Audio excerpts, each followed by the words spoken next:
आप जो बोल रहे हैं ना, वाकई में ये गिफ्ट है। अगर हम चारों तरफ जो देख रहे हैं ना, जो हमारा जो दौर बदल रहा है। पहले के लोग कहते थे कि पहले का दौर बहुत जल्दी बदला टेक्नोलॉजी के। मैं टेक्नोलॉजी के हिसाब से बात कर रही हूँ कि टेक्नोलॉजी बहुत जल्दी तेजी से बदली। लेकिन आपको हमको ये बहुत, हम लोग खुशनसीब हैं, लकी हैं कि ये जो दौर चल रहा है, बहुत टेक्नोलॉजी जो है बहुत तेजी से बढ़ रही है कि इंसान ये सोच रहा है कि मैं अपने बच्चों को कौन सा काम ऐसा कराऊं जो आज से 20 साल बाद भी वो काम रहे। क्योंकि आपको पता है सब चीजें तो एआई ने करनी है। लेकिन जी जी जी। ये बात हकीकत है। तो हम आपको एक चीज यहाँ बहुत ही खास बात कहना चाहूंगी, इत्तेफाक से ये बात चल रही है तो मैं बताना चाहूंगी।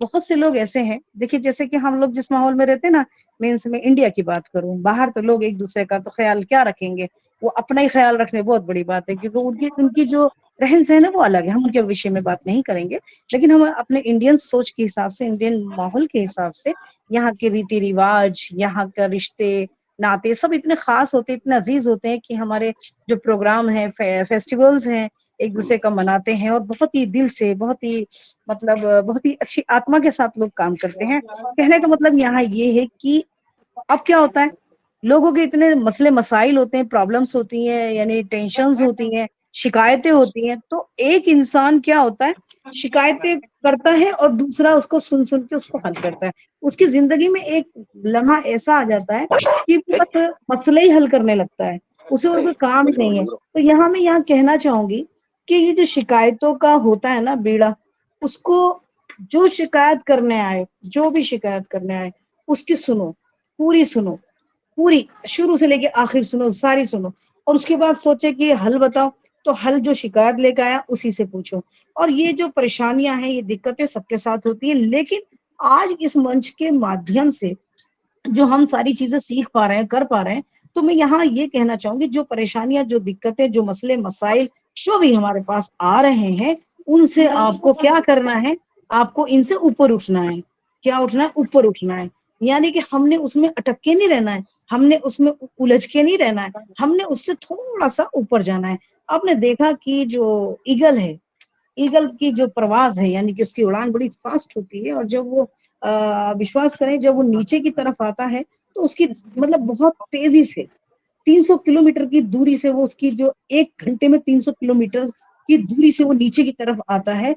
और आपको मैं यहाँ एक एग्जांपल देना चाहूंगी कि ईगल इतना मतलब तेज पक्षी है हमारा, वो इतना खास है पूरी दुनिया में, बहुत ज्यादा तेजी है उसके अंदर। उसकी अगर हमने पहले भी स्टोरी सुनाई है ईगल ईगल की, अगर कभी कभी मेरा मन करता है तो मैं खुद ईगल की स्टोरी सुनाती हूँ या एग्जाम्पल देना इसलिए पसंद कर रही हूँ कि जो लोग आपको परेशान करते हैं, अब मान लीजिए आप अपना बिजनेस कर रहे हैं, आप अपने कारोबार में ध्यान लगाएंगे, आप अपना कारोबार कर रहे हैं और आपके पास कोई बंदा वहां से ले ले कड़ा लेके मसले भी कर देंगे मसाइल, आपके पास मसले मसाइल शिकायतें स्टेशन लेके पे। आता है, तो आपका ध्यान जो है वो उस पर नहीं जाता है, उस आधा पर नहीं सिर्फ एक जाता बात बोला आपका थी देखो सुना आपका रहा काम पर ध्यान नहीं जाता। तो क्या आप यानी कि अपने काम में कामयाब हो पाओगे या आप सक्सेस हो पाओगे? तो ये बड़ा मुश्किल है। इसके लिए आपको क्या करना पड़ेगा, उस सोच से ऊपर जाना पड़ेगा। फॉर एग्जाम्पल बहुत ही अच्छा है, जैसे मान लीजिए कि यानी कि ईगल के ऊपर कौवा बैठ जाता है बड़ा आराम से, उसको ठोंग भी मारता है, उसको परेशान भी ठीक करता है। रख लेके दे लेकिन लेकिन देखने वाली, ध्यान देने वाली बात यह है कि वो ईगल जो है वो कौवे पे ध्यान नहीं देता, उसकी ठोंग्स पे ध्यान नहीं देता। ठीक है उसको ये नहीं सोचता कि तू मुझे क्यों ठोंगे मार रहा है, क्यों मेरे ऊपर बैठा है, मतलब उसके क्या चक्कर कहते में ना पड़ के वो सीधा जो है उड़ता है, बहुत ऊंचा उड़ता है, और ऊंचा उड़ता उड़ता बहुत दूर चला जाता है। और जब जैसे वो बहुत ज्यादा ऊंचाई पे उड़ता है, तो जाहिर है कि ज्यादा जितनी ऊंचाई होती है उसमें ऑक्सीजन कम हो जाता है, और जो कौवा उसके ऊपर बैठा ना होता है, स्टेशन पे उस कड़ा वो हम कौवा बैठ बेहोश जाएगा होके और उधर बोले गिर समाचार जाता है। सारा तो इसी तरह हम यहाँ कहना चाहेंगे कि किसी भी बात पे ध्यान ना ना देते हुए 23 तारीख सिर्फ अपने अपने काम पर ध्यान देना है, अपनी चीजों को ही समझना है। ये हम सबको बहुत समझनी पड़ेंगी चीजों को। और टेक्नोलॉजी की जब हम बात करते हैं, तो टेक्नोलॉजी जैसी चल रही है, तो हमें उसके हिसाब से वेटिंग ही अपने आप को इम्प्रूव करना है। और ये लकी जो वर्ड आया है कि हम ओनपैथिक हाँ में आए, और हम यहाँ एआई में बहुत पहले से जुड़े हुए हैं, कोई 3 वेटिंग साल देखा से, था 4 साल से, 45 5 साल से, 6 साल से 45 देखा था लोग यहाँ जुड़े हुए हैं और अपना अपना योगदान दे रहे हैं। तो ये बहुत बड़ी बात है। कहने का मतलब यहाँ फिर मैडम वही लग आता है कि अपने ऊपर ध्यान दो, क्योंकि जैसा कि एक एग्जांपल मैंने अभी देखा, कोई ना बच्चा तेज था, से जाएगी ये कोई जाएगी रियल स्टोरी मैंने सुनी है, रियल स्टोरी मैंने, मतलब स्टोरी क्या है, ये हाल ही की बात है, ये आपको बहुत ही चौंकाने वाली स्टोरी है। कोई एलेक्स एक बच्चा है, उल्टा पैर उसको लटका कर चल रहा था, तो एक पता है क्या हुआ, तो चैट जीटीपी आपको है ना, थोड़ा सा मिस्टेक हो रहा है, तो उस पर डाला तो यानी पेड वर्जन पर जाती है उसकी रिपोर्ट, तो आप सोचो एआई उसको उसकी प्रॉब्लम बता रही है, उसकी बीमारी बता रही है, कुछ नाम है मैं मिस कर रही हूँ, लेकिन हाँ मुझे थोड़ा सा सरल भाषा में बताऊं तो बैकबोन जो उसकी होती है, उसकी मतलब हड्डी, हड्डी के नीचे मतलब उसका जुड़ा हुआ था कुछ उसका मांस, तो उससे उसकी बीमारी पता चली। उसके बाद डॉक्टर हैरान हो गए और उन्होंने उसका ट्रीटमेंट किया। आप देखिए मसला हल हुआ, लेकिन सोल्यूशन डॉक्टर से इलाज हुआ। तो आपको पता है कि एआई आपको एक तरीके से, एक चीज यहाँ बहुत बेहतरीन पॉइंट निकल रहा है कि एआई आपको खराब नहीं कर रही है, बल्कि आपको बढ़ा रही है, आगे की तरफ बढ़ा रही है। तो यानी कि आप सोचो, जो लोग काम नहीं करते, जो लोग समझते नहीं है, जो काहिली की तरफ है, और अभी मुझे लग रहा है समझ में नहीं आ रहा आगे क्या होगा। आप सोच सकते हो कि पहले इंग्लिश को उर्दू करने के लिए आदमी जो है कहीं दूसरी जगह जाता था, और वही किसी को इंग्लिश में करना, किसी कोई भी लैंग्वेज उसको चेंज करने के लिए जाना ही पड़ता था, ठीक है। लेकिन आज क्या हो रहा है, हम खुद ब खुद कॉपी करके कोई भी लैंग्वेजेस में कर लेते हैं। तो ये क्या है, ये क्या है, एआई है। आप सोचिए मेरी आवाज, अगर मैं कोई सॉफ्टवेयर ऐसे आ गए हैं कि मेरी आवाज एआई मेरी कॉपी निकाल देगी। आपने देखा कार्टून्स फिल्म आ रही है, तो पहले उनके पीछे कोई पर्सन बोला करता था, लेकिन अब एआई बोल रहा है। तो आप ये समझ सकते हो कि ये सब चीजें क्या है। ये आज हम लकी हैं, बहुत अच्छी बात है, क्योंकि हम ऑन पैसे से जुड़े हैं। लेकिन अनलकी वो लोग हैं जो जुड़ने के बाद भी कोई एफर्ट उनका सीखने में नहीं लग रहा है। आप ये मत सोचो कि कुछ कंपनी नहीं दे रही है तो अपने को टाइम वेस्ट क्यों करना, टाइम खोटी क्यों करना का। लेकिन मैं यहाँ विश्वास दिलाती हूँ कि एक चीज, ये काम तो हमको मिल गया है। पैसा की देखो वैल्यू पे एड सर हमेशा बोलते हैं, वो बोलते हैं, कोई उनसे क्वेश्चन नहीं करता है, वो वैल्यू की बात करते हैं, और हर बार वैल्यू वैल्यू वैल्यू वैल्यू, यानी कितनी वैल्यू, यानी वैल्यू को बढ़ाते रहो, पैसे की बात वो नहीं करते। लेकिन एक तरफ ये है कि जो भी होगा बहुत अच्छा होगा। अगर आप इसको विचार करेंगे ना, जो चीजें मैं अभी शेयर की हैं, जो भी टू द पॉइंट शेयर किया है, अगर आप इसकी वैल्यू को ध्यान में रखते हुए अपने आप को फोकस करिए, आप बिल्कुल भूल जाइए, क्योंकि ये फ्यूचर बिजनेस है। आप अभी भी कहीं भी आप इसको बोलिए कि ऑन पैसिव क्या है, तो वो आपको पूरा बोलने लगेगी। जो भी आप किसी से भी मालूम करोगे, गूगल पे जाइए, आप चाहे किसी से भी पूछिए, तो वो चीज बताने लगेगी ये क्या चीज है, ये फ्यूचर बिजनेस है। और जब ये फ्यूचर बिजनेस है तो हम तो कहीं भी बेकार नहीं है ना। कल को हम ये नहीं कहेंगे मेरी एक दुकान खुली हुई थी और कोई समझ लीजिए एआई आके दूसरा वाला बैठ गया मेरी दुकान पे, तो मेरी दुकान तो चौपटी हो जानी है। एक एग्जाम्पल है, हम लोग साधारण लोग हैं, है ना। सुबह जाते हैं कमाने और शाम को आते हैं, फिर खाते हैं। कुछ लोगों की जॉब्स हैं, तो आपको तो पता ही है जॉब्स तो अब तक कितनी जा चुकी हैं, और आने वाले समय में आप अंदाजा लगाओगे।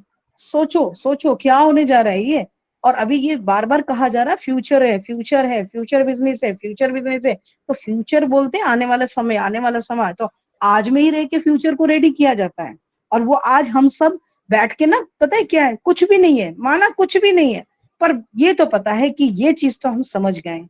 और आज अगर हम समझ रहे हैं और सीख रहे हैं, तो मैं चाहती हूँ कि अपने बच्चों को या अपने कजन्स जो भी हैं आप आसपास के माहौल को, आप आज की टेक्नोलॉजी के हिसाब से और आने वाले समय के हिसाब से उस चीज को हम ग्रेप करें कि आज हमें क्या करना है। अगर अब नहीं सोचा तो फिर कुछ नहीं हो सकता, कुछ भी नहीं हो सकता, क्योंकि टेक्नोलॉजी बदल रही है और ये बदलती जा रही है। सोचने वाली बात है कि लोग अभी जो सुनने में आता है कि हाथों में मोबाइल भी नहीं रहेंगे, आंखों से स्कैन से काम होगा, कुछ ऐसे समथिंग समथिंग, कोई कैसे कहीं भी मतलब चिप लगा के कोई भी बात काम हो सकता है। तो कुछ इस तरह की टेक्नोलॉजी आएगी। अच्छा आप एक अंदाजा लगाइए, जो भी हम टेक्नोलॉजी को सुनते आ रहे हैं अब तक, तो वो हुई है नहीं हुई है ना। आप सोच सकते हो जैसे अपना टीवी था, पहले कैसा था, ब्लैक एंड व्हाइट था, वो एरियल भी हिलाने जाते थे, कभी सीधा कभी उल्टा कभी टेढ़ा, ये खैर होता है थोड़ा सा। तो अगर मैं याद दिलाने वाली बात हूँ, फिर उसके बाद चेंज होता गया, चेंज होता गया, चेंज होता गया। आज हर हाथ में, हर हाथ में एक टीवी है। मैं उसी भाषा में बात करूँ तो, और सोचो उस टीवी कैसा टीवी है ना। मूवीज भी देख रहे हैं, सारी चीजें टेक्नोलॉजी। अब ये जो है ये अच्छी चीज भी है, ये बुरी भी चीज है। लेकिन आपकी सोच पे डिपेंड करता है कि आप इसको किस तरह से लेते हैं। आप अगर इससे सीखना चाहते हैं, अनलिमिटेड कुछ भी सीख सकते हो, और आप सिर्फ टाइम वेस्ट करके सिर्फ इंजॉय करना चाहते हो तो वो एक अपना टेस्ट है, लेकिन उससे कोई फायदा नहीं है। हर चीज का एक लिमिट और एक टाइम होता है, उसको देखते हुए फिर मैं दोबारा कहूंगी कि आप नॉलेज लेते हो, वो बहुत बड़ी चीज है। क्योंकि आज के समय में अगर हम इसमें यहाँ रहने के बाद, इतना टाइम देने के बाद भी नहीं आते हैं, और आते हैं तो फिर हम उस पर ध्यान नहीं देते हैं, तो मुझे लगता है कि ये पल जो है आपके आने वाले पल में मिलके ये सिर्फ एक शब्द रह जाएगा, काश। और मैं चाहती हूँ कि वो काश शब्द हम में से कोई ना कहे, जो अभी इस वक्त सुन रहा है या आप सुन रहा है। बाकी thank you so much everyone, thank you so much.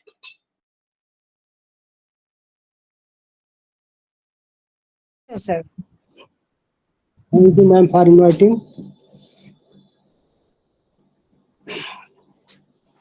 मैं राम लखन सरोज, सुल्तानपुर उत्तर प्रदेश, इंडिया से आज के इस अनपैसिव the biggest family in the world के इस खूबसूरत मंच पर अपनी organiser, host, mentor madam Nazma Rajput ji और हमारे host mister Avinash Pandey sir और हमारी another host miss Rajeshwari Rajesh Vaghela ji, Bholanath Verma जी अगर उपस्थित हैं तो, आदि को होस्ट और हमारे पैनल में या हमारे पार्टिसिपेंट्स जो भी आज इस प्लेटफॉर्म पर मौजूद हैं, उपस्थित हैं, उन सबको मैं सभी को का हार्दिक स्वागत, वंदन और अभिनंदन करता हूं तथा सबको एक बार फिर से नमस्कार और आदाब कहता हूं और अपने सारे पार्टिसिपेंट्स के अच्छे स्वास्थ्य के लिए ईश्वर से शुभकामना करता हूं। ये दोस्तों, आज ज़्यादा समय नहीं लूँगा, आज का टॉपिक पर ही बात करता हूं और जैसा कि पर्सनालिटी डेवलपमेंट के अंतर्गत हम बहुत सारे टॉपिक्स को, बहुत सारे विषयों पर बात करते चले आ रहे हैं और उससे बहुत कुछ हम सीख रहे हैं, कुछ अपनी बातें बताते हैं, कुछ आप सीखते हैं, आप लोगों से सीखते हैं। इस तरह से सीखने सिखाने का कार्यक्रम जो चल रहा है और ये हमारी मैडम नाज़मा राजपूत जी की देन है कि आज हम लोग बहुत कुछ सीख पा रहे हैं। अभी भी बहुत देर तक मैडम ने हम लोगों को बहुत कुछ समझाया, मैं बहुत ध्यान से सुन रहा था। तो ये सब चीज़ों यहाँ पर बैठने से, यहाँ पर प्रेजेंट होने से हम लोगों को बहुत कुछ सीखने को मिलेगा। फिर हमको कोई क्वेश्चन हमारे पास नहीं रह जाता, हमको पूछने का कोई मतलब ही नहीं रह जाता, ऑटोमेटिक क्वेश्चन के आंसर हमको मिलते रहते हैं अगर हम चुपचाप बैठे रहें इस मंच पर। तो प्रिय दोस्तों, आज मैं अभी आता हूँ अपने टॉपिक पर। आज का टॉपिक है mindset, the new psychology of success, या मानसिकता, सफलता का नया मनोविज्ञान। तो हम ये कहेंगे कि आज का जो टॉपिक है, इसका विषय जो है, ये पूर्णतः मनोविज्ञान पर आधारित है। हमें इसमें ये समझना है कि मानसिकता या माइंडसेट सफलता का नया विज्ञान है या क्यों और कैसे है। इस पर कुछ विचार करके कुछ जानने सीखने का प्रयास किया जाएगा। आज मैं यहाँ पर एक मनोविज्ञान की प्रोफेसर के अपने विचारों के आधार पर अपना मिला जुला विचार और जानकारी साझा करने की कोशिश करूंगा। यह दर्शाना चाहता हूं कि कैसे किसी व्यक्ति की अपनी क्षमताओं और संभावित मानसिकताओं की सीमा के बारे में दृष्टिकोण का स्कूल, काम, खेल, कला और मानव प्रयास के किसी भी अन्य क्षेत्र में उनके प्रदर्शन पर महत्वपूर्ण प्रभाव पड़ता है। यहाँ पर दो मानसिकताओं, एक है स्थिर मानसिकता जिसको निश्चित या फिक्स मानसिकता कहा गया है, और दूसरी है विकास की मानसिकता या विकास मानसिकता जिसको ग्रोथ मानसिकता कहा गया है। इसके बीच के अंतर को स्पष्ट किया है। हमने यहाँ पर विकास मानसिकता की तुलना स्थिर मानसिकता से की है और देखता हूँ कि कैसे दोनों सीखने, रिश्तों और आत्म सुधार को प्रभावित करते हैं। इसके अलावा विकास मानसिकता से ग्रोथ मानसिकता समझिए, विकास मानसिकता विकसित करने और स्थिर मानसिकता की बाधाओं पर काबू पाने के लिए व्यवहारिक तरीके सुझाती है। यहाँ यह दिखाया गया है कि कैसे दृष्टिकोण में बदलाव किसी के करियर, दोस्ती, रिश्तों और अपने लक्ष्यों की खोज के प्रति दृष्टिकोण को बेहतर बना सकता है। अपने लक्ष्यों को प्राप्त करने के लिए या सफलता प्राप्त करने के लिए हमें खुद को स्थिर व्यक्ति के रूप में सोचना बंद करना होगा। मतलब जो स्थिर मानसिकता वाली बात है, इसीलिए कहा जा रहा है कि स्थिर व्यक्ति के रूप में सोचना बंद करना होगा और इसके बजाय विकासोन्मुख खुले दिमाग वाला दृष्टिकोण अपनाना होगा। अध्ययन में यह पाया गया है कि कुछ लोग अपनी असफलताओं को अपनी अक्षमता या अयोग्यता को निर्णायक सबूत के रूप में मान लेते हैं। मतलब कि अगर कोई असफल हो गया, कोई अयोग्य हो गया, वो अक्षम है, उसके अंदर क्षमता नहीं है, तो उसको वो निर्णय मान लेते हैं, जजमेंट मान लेते हैं कि बस मैं ऐसे रहूंगा, इससे हमारा और इसके आगे हमारा कुछ हो नहीं सकता है, तो उसको एक निर्णायक सबूत के रूप में मान लेते हैं। वहीं अन्य कुछ लोग असफलताओं को विकास के अवसर के रूप में देखते हैं, यह समझते और जानते हुए कि प्रत्येक असफलता उन्हें मूल्यवान अनुभव और ज्ञान देगी जो आगे उन्हें बेहतर प्रदर्शन करने में मदद करेगा। इसलिए यहाँ पर हमें विकास की मानसिकता अपनाना है, क्योंकि विकासोन्मुखी मानसिकता ही हमें सीखने और आगे बढ़ने की प्रेरणा देती है और आपको विजेता बना सकती है। अब मानसिकता के अंदर की मानसिकता मतलब आंतरिक मानसिकता। सफल होने के लिए आपको अपनी खुद की पहचान की समझ विकसित करनी होगी। इसलिए यह जानना जरूरी है कि आपके निर्णय लेने की प्रक्रिया में क्या शामिल है। जब आप खुद को अंदर और बाहर से जानते हैं तो आपको अपनी क्षमताओं और सीमाओं के बारे में बेहतर समझ होती है। उन्हें अपने लक्ष्यों को प्राप्त करने के लिए अन्य लोगों की स्वीकृति की आवश्यकता नहीं होती। कहने का मतलब यह है कि जब आप अपनी आंतरिक मानसिकता के अंदर झांकते हैं और उसको जानते पहचानते हैं, तो आप अपने लक्ष्यों की प्राप्त करने के लिए अपना खुद निर्णय ले सकते हैं। आपको अन्य लोगों की स्वीकृति की आवश्यकता नहीं होती है। अब हम थोड़ा सा मानसिकता क्या है, इसकी एक डिफिनीशन देना चाहेंगे 2-4 लाइनों में। What is mindset? आपके सोचने का अंदाज, खुद को समझाने का तरीका और दुनिया को देखने का आपका नजरिया आपका माइंडसेट कहलाता है। किस परिस्थिति में आप किस तरह से सोचते हैं, क्या महसूस करते हैं और कैसा व्यवहार करते हैं, ये सब आपके माइंडसेट पर ही डिपेंड करता है। चलिए इसको एक उदाहरण से समझते हैं। एक उदाहरण मैं यहाँ देना चाहता हूँ जिससे माइंडसेट के दोनों पहलुओं की जानकारी यहाँ पर मिल जाएगी। एक स्थिर मानसिकता और दूसरी विकासोन्मुखी या ग्रोथ मानसिकता। एक बार एक बहुत बड़ी कंपनी ने एक बिग एचआर पैनल का निर्माण किया। बिग एचआर पैनल का मतलब हुआ कि एक बहुत बड़ी कंपनी है। एचआर पैनल होता है कि ह्यूमन रिसोर्स जो होते हैं, जैसे किसी भी कंपनी में 2 तरह के रिसोर्स हैं।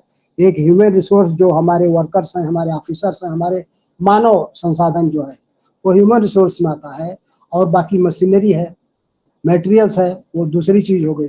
तो ह्यूमन रिसोर्स का पैनल बना, उसमें कुछ लोगों की हो सकता है नियुक्तियां करनी रही होंगी, उसका इंटरव्यू के लिए एक पैनल बना।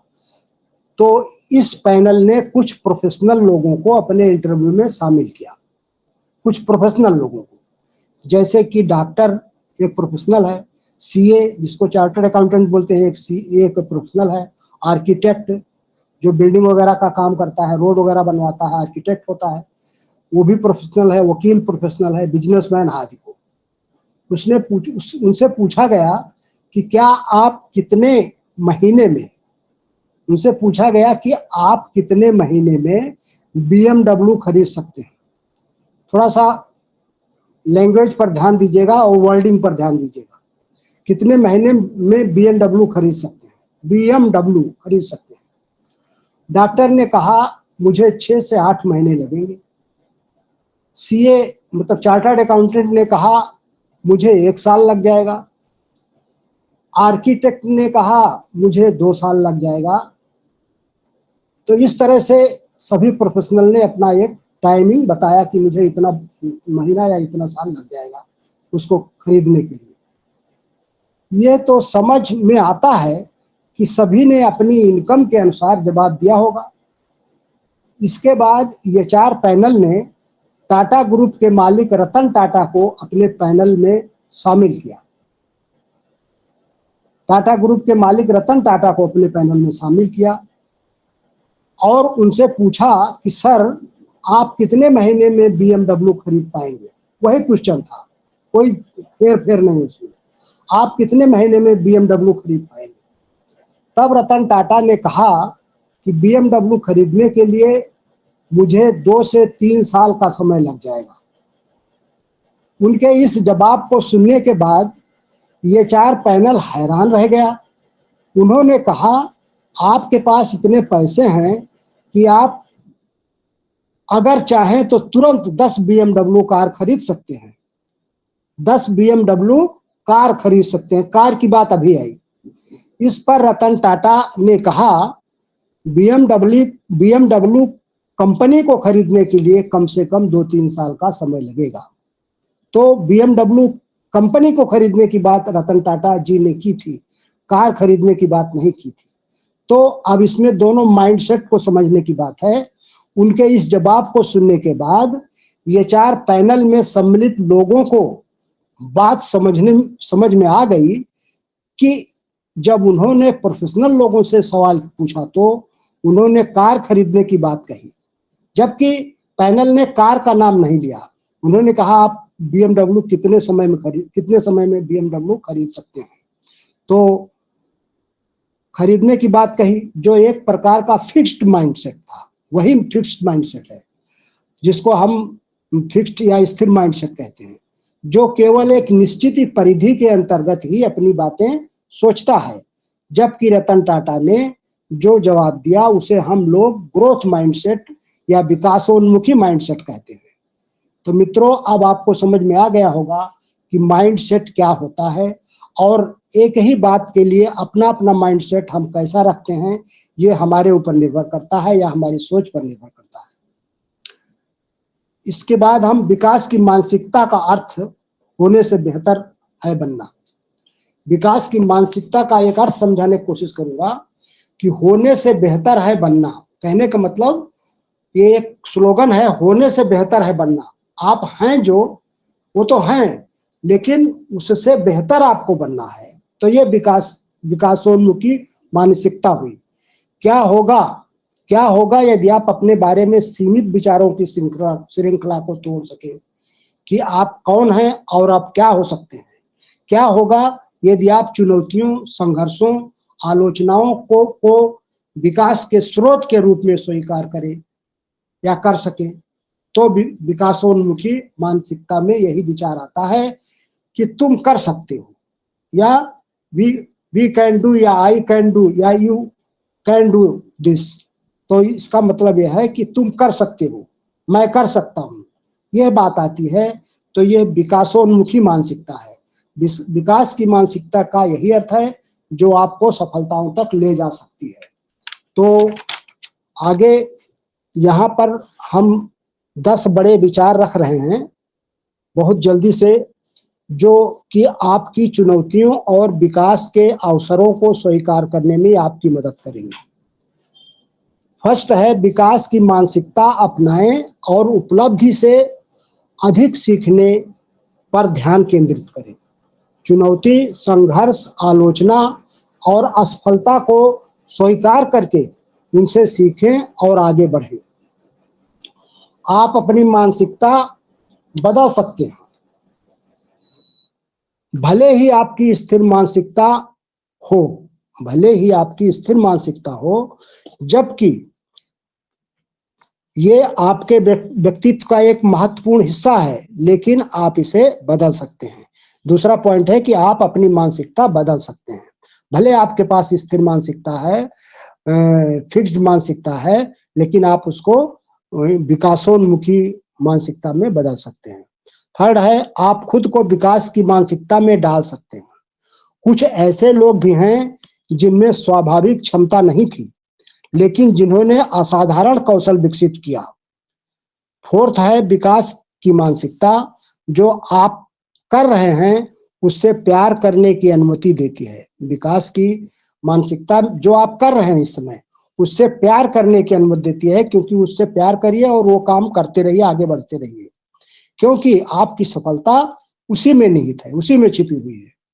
फिफ्थ है, विकास की मानसिकता इसे सार्थक बनाती है, चाहे परिणाम कुछ भी हो, परिणाम की परवाह किए बिना उनके कार्य को महत्व देने की अनुमति देती है। सिक्स्थ है, अपने रिश्तों को विकास की मानसिकता से देखें। रिश्तों में भी विकास की मानसिकता बहुत काम करती है। वो किसी भी प्रकार के पारिवारिक रिश्ते हों, उसमें भी विकास की मानसिकता बहुत ही कारगर है। कलात्मक योग्यता का विकास आपके जन्मजात गुणों से कहीं अधिक किया जा सकता है। ये 7वां पॉइंट था कि कलात्मक योग्यता का विकास आपके जन्मजात गुणों से कहीं अधिक किया जा सकता है। कहने का मतलब है कि कलात्मक योग्यता, जैसे कि कला आप कोई सीखना जानते हैं, बहुत सारी कलाएं हैं, आप आर्ट है, आपको मिट्टी की कला है, मूर्ति की मूर्तियां हैं, और कोई आप चीजें बनाना चाहते हैं, तो ये सब कलाएं जो हैं वो जन्मजात गुणों से कहीं अधिक किया जा सकता है। अगर आप जो है विकास की मानसिकता रखेंगे तो आप जो आपके अंदर जो कला है उससे आप बहुत ज्यादा बेटर कर पाएंगे। जो आपके अंदर नेचुरल कला है उसको आप बढ़ा सकेंगे। शारीरिक कौशल का विकास आपके जन्मजात कौशल से कहीं अधिक बेहतर तरीके से किया जा सकता है। शारीरिक कौशल का विकास आपके जन्मजात कौशल से कहीं अधिक बेहतर तरीके से किया जा सकता है। इसका एक उदाहरण है कि 1960 में रोम ओलंपिक में स्प्रिंट और रिले में, एक तरह की दौड़ है, में 3 स्वर्ण पदक जीतने वाली पृथ्वी की सबसे तेज महिला कहलाने वाली विल्मा रुडोल्फ नाम था उनका, की शुरुआत इतनी भाग्यशाली नहीं थी। बचपन से बायां पैर लकवाग्रस्त हो गया था। वो एक बड़ा पोलियो अटैक था। इसके साथ और तमाम बीमारियों से जूझती हुई लगभग लगभग मरणांसन, जिसको कहेंगे कि मरने के आसपास वो बच्ची पहुंच गई थी बचपन में। युवा होने तक, उसके बाद युवा होने तक 8 वर्षों तक फिजियोथेरेपी करवाई, और इसके बाद परिणाम ऊपर आपको बता चुका हूं कि वो 3 गोल्ड मेडल जीत करके ओलंपिक में जो है उसने जो है इस पृथ्वी पर सबसे तेज धाविका की लाइन में खड़ी हो गई। तो इसीलिए कहा गया है कि शारीरिक कौशल का विकास आपके जन्मजात कौशल से भी कहीं है, अगर आपका माइंडसेट विकासोन्मुखी है तो। माता पिता शिक्षक, और 9th है, माता पिता शिक्षक और प्रशिक्षक आलोचना ना करें, सिखाएं। ये एक शिक्षा है गार्जियंस के लिए, माता पिता शिक्षक के लिए, कि क्योंकि ये बच्चों को खुद पर संदेह करने में मजबूर करता है जब भी मुश्किल होती है या कुछ गलत होता है। इसलिए माता पिता शिक्षक और प्रशिक्षक आलोचना ना करें, केवल सिखाएं उनको। हम सभी, 10th है, लास्ट है, हम सभी के कुछ न कुछ विशेषताएं होती हैं, कुछ रुचियां होती हैं जो क्षमताओं में परिवर्तित हो सकती हैं यदि हम विकासोन्मुखी माइंडसेट रखेंगे तो इसलिए हमको हमेशा विकासोन्मुखी माइंडसेट रखना चाहिए, ग्रोथ माइंडसेट रखना चाहिए, और उसी में हम भला है, उसी में हम अपनी सफलता प्राप्त कर सकते हैं, और उसी में हम जो है आगे बढ़ सकते हैं। तो आइए हम अनपैसिव के साथ देखते हैं कि हमारी अनपैसिव में हम लोगों के जो हमारे फाउंडिंग मेंबर्स हैं, 14 लाख से अधिक हमारे फाउंडिंग मेंबर्स हैं, हमारी पूरी टीम है अनपैसिव की, वो किस तरह की माइंडसेट की है। तो हम ये कहना चाहेंगे कि कोई किसी के माइंडसेट को नहीं जानता, सिर्फ ऑब्जर्व किया जा सकता है कि हमारी कंपनी में जितने भी स्किल्स वाले लोग हैं सब जरूर विकासोन्मुखी माइंडसेट से जो है रिच हैं और उसी के साथ वो अपना विकास कर रहे हैं और कंपनी का विकास भी हो रहा है। तो इसलिए हम यही कहेंगे कि हमारे भी फाउंडिंग मेंबर्स जो अभी स्थिर मानसिकता रखे हुए हैं, सब एक जैसे नहीं हैं।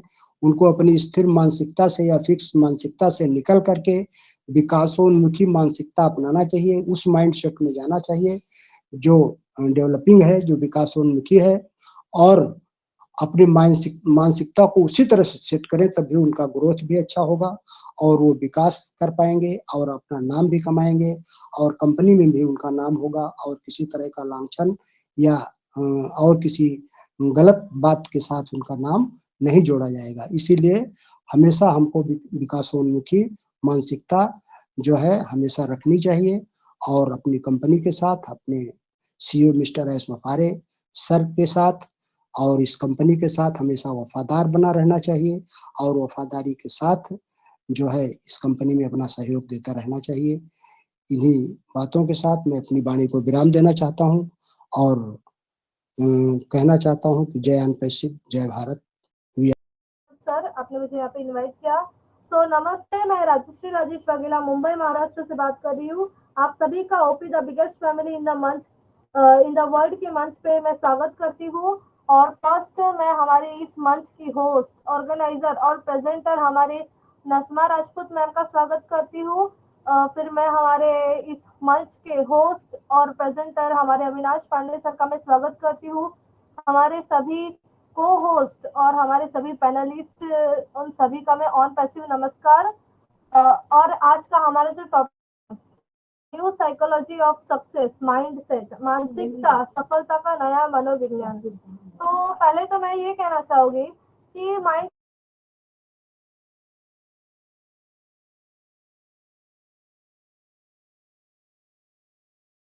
कि मतलब जैसे कि बताया सर ने कि दो तरीके के माइंडसेट होते हैं, जैसे कि एक फिक्स्ड होता है और एक ग्रोथ होता है। तो कई प्रकार के लोग होते हैं जो ग्रोथ माइंडसेट में विश्वास करते हैं और जो होता है ना कि फिक्स्ड माइंडसेट जिनका होता है। तो माइंडसेट क्या होता है कि फिक्स्ड माइंडसेट में अगर हम देखने जाए तो अविनाश सर, आप मुझे एक बार क्लियर कर दे कि मेरा वॉइस आ रहा है।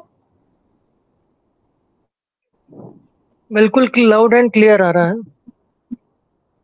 Okay sir, thank you so much. तो देखिए, ग्रोथ माइंडसेट वाले जो लोग होते हैं और फिक्स्ड माइंडसेट वाले जो लोग होते हैं, जैसे कि हमारे अविनाश सर ने हमें बता चुके हैं, बट यहाँ पे मैं एड ऑन करना चाहूंगी कि ग्रोथ माइंडसेट के जो लोग होते हैं ना, वो जो चैलेंजेस होते हैं वो चैलेंजेस को फेस करते हैं, वो चीज को एम्ब्रेस करते हैं, कि वो चीज का सामना करते हैं। और जो फिक्स्ड माइंडसेट वाले लोग होते हैं, वो चैलेंजेस जो रहते हैं, फिर वो किसी भी प्रकार के हो, वो उसको अवॉइड करते हैं। फिर अगर ग्रोथ में हम देखें तो जो ग्रोथ माइंडसेट वाले लोग होते हैं, वो learn from feedback and criticism, मतलब कि वो लोग जो है, वो उनका अगर कोई मजाक बना रहा है या फिर कोई उनको फीडबैक दे रहा है, तो वो चीज से वो सीखते हैं कुछ, कि मतलब वो चीज को माइंड में नहीं रखेंगे कि इसने मुझे ये बोला तो अब मैं ये काम नहीं करूंगा या नहीं करूंगी, लेकिन वो चीज को वो अच्छा पॉजिटिव वे में लेकर वो चीज को आगे बढ़ते हैं और वो सीखते हैं उस चीज से। और जो फिक्स्ड माइंडसेट वाले होते हैं, वो ये चीज को इग्नोर करते हैं। और इग्नोर करना मतलब कि हम कहते हैं ना कि अगर समझो किसी ने किसी को क्रिटिसाइज किया, क्रिटिसाइज मतलब कि किसी का मजाक बना दिया, कि हम लोग किसी ने किसी को बुरा भला कह दिया, तो वो चीज वो माइंड में रखता है। और फिर वो बोलते ना कि जैसे कि सर ने भी बताया कि हम बोलते ना कि फेलियर से हम अपना जो कॉन्फिडेंस लेवल है वो फिर हमारा कहीं ना कहीं गिर जाता है।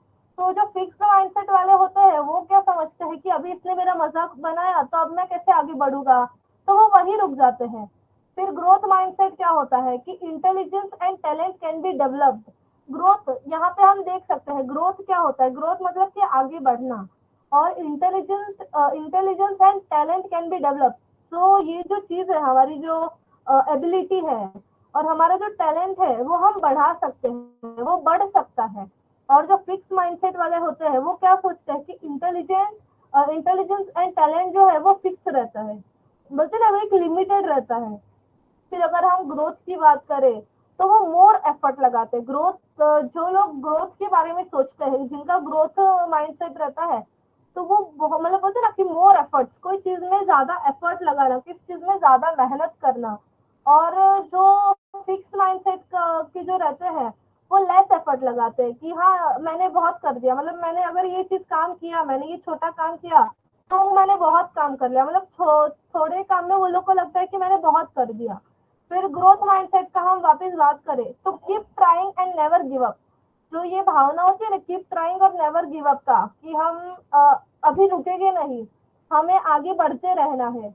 और जो फिक्स्ड माइंडसेट, जिनका माइंडसेट फिक्स होता है कि बस एक बोलते ना सीमा तक, एक लिमिट तक, अभी मैंने समझो कि मैंने फेलियर फेस किया, कि मैं फेल हो चुकी हूँ या मैं इसमें फेल हो गया, तो मैं गिव अप कर दूंगा कि मुझे आगे करना नहीं है। क्योंकि कितनी बार ऐसा होता है कि मेरे इतने साल बिगड़ रहे हैं, मैं फेल हो गया, अब मैं क्या करूंगा। तो मतलब ऐसी हमारे बोलते ना दिमाग में ऐसी चीजें आती है कि अब मैं कंटिन्यू नहीं करूंगी या नहीं करूंगा। और फेलियर से जो डरते हैं, और बोलते ना कि जिसमें फेलियर को फेस करने की हिम्मत नहीं होती, तो हम बोल सकते हैं कि फिक्स्ड माइंडसेट ऐसे लोगों का होता है। फिर जो ऐसा सोचता है कि मैं हमेशा फेल ही होता हूँ, मैं कभी इम्प्रूव नहीं कर सकता और मुझे फर्क नहीं पड़ता, तो ये सारी चीजें फिक्स्ड माइंडसेट में आती है। और ग्रोथ माइंडसेट में क्या आता है कि मुझे कुछ सीखना है, कि मैं ये हार्डवर्क करूंगा या हार्डवर्क करूंगी, मैं कोई अगर कोई मुझे बुरा भला बोल रहा है तो मैं ये चीज से इंस्पायर होगी और अपना सक्सेस फेस करूंगी, मैं अपने सक्सेस तक पहुंचूंगी।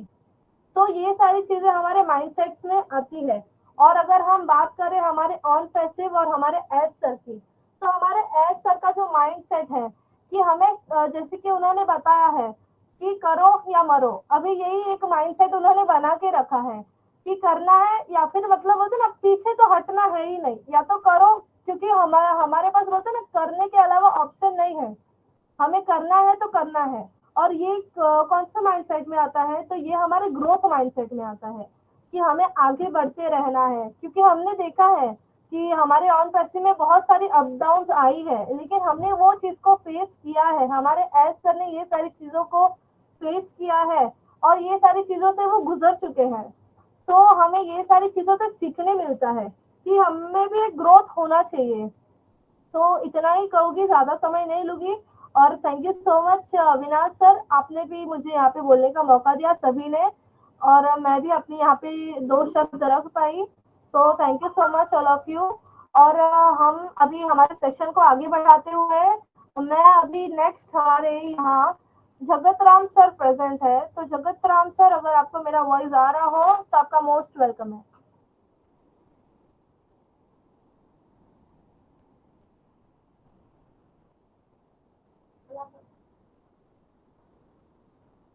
ओके, सो नेक्स्ट हमारे बीच में अश्मिता बेन पटेल फ्रॉम गुजरात आनंद से यहाँ पे प्रेजेंट है। तो मैम अगर मेरा वॉइस आप तक आ रहा हो तो आप अपना माइक अनम्यूट करें और यहाँ पे अपनी शेयरिंग रखें।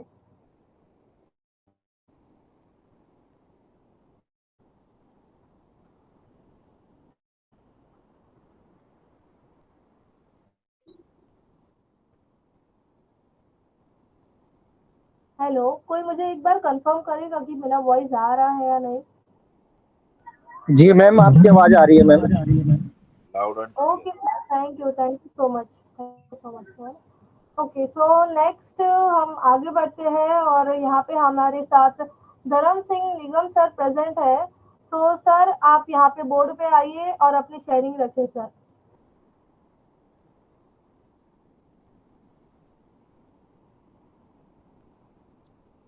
मैम नमस्कार।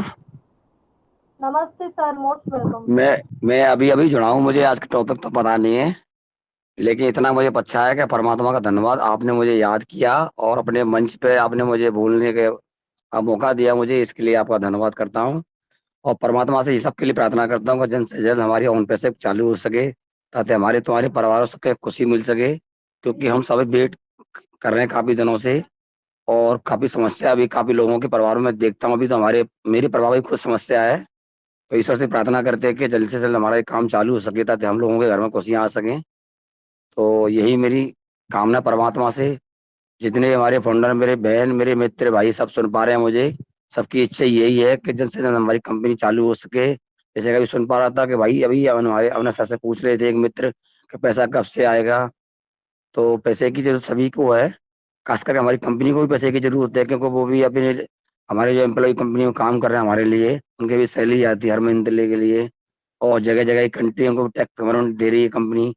तो हमसे भी ज्यादा पैसे की जो हमारे एस सर को है, वो भी जल्द से जल्द चाहते हैं कि मतलब हमारी कंपनी चालू हो सके, ताकि हमारे परिवारों को खुशी आ सके। तो ये अपनी बातों को यही समाप्त करूंगा। सबको मेरी तरफ से नमस्कार।